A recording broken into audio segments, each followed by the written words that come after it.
Iran's president is calling for new talks with Washington, provided the U.S. ends its maximum pressure campaign against the Iranian regime. President Trump shooting down that request, tweeting out, "Iran wanted me to lift the sanctions imposed on them in order to meet. I said, of course, no." Let's bring in Dan Hoffman, former CIA station chief and a Fox News contributor.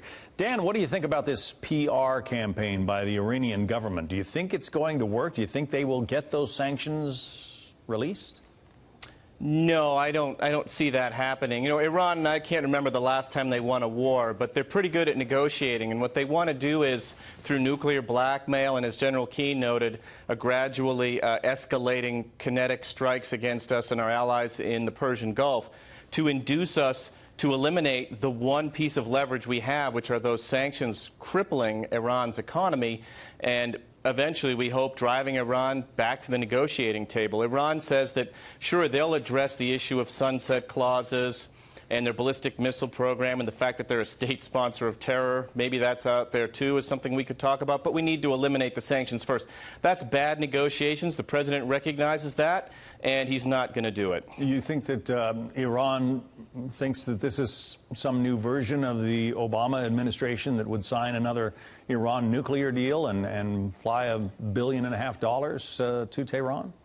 Well, I think what Iran believes is that they can drive some wedges between the United States and some of those other signatories in the JCPOA, that flawed nuclear deal, which, again, didn't address sunset clauses, Iran's ballistic missile program, or their state sponsorship of terror. And months back, we saw France and Germany and the United Kingdom, but mostly France, arguing that maybe we should provide a $15 billion line of credit to Iran. I think that only incentivizes Iran to think that they can blackmail us into returning to that flawed deal on their terms. But recall that Iran recently attacked Saudi Arabia with missiles and drones, the Aramco oil facility.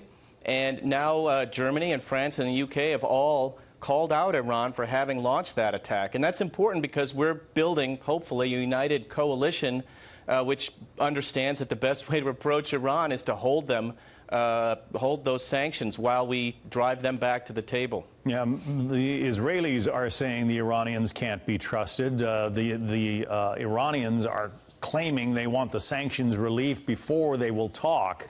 Do you think they'll cave on that? Do you think that if President Trump keeps up the sanctions, they will eventually come to the table? Well, we're in a precarious position. The administration's policy is clear: maximum economic pressure, deterrence. We've deployed additional resources, military resources, to the Persian Gulf to deter an Iranian attack against us. And then that off-ramp for negotiations the president has talked about. But Iran is going to continue to escalate until we deter them from attacking us and our allies. And that puts us in a precarious situation. But if we're clear, I think that again, we won't succumb to Iranian blackmail and their aggression. That's really the only way out here.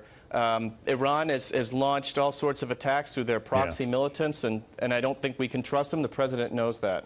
Dan Hoffman from Washington. Dan, thanks.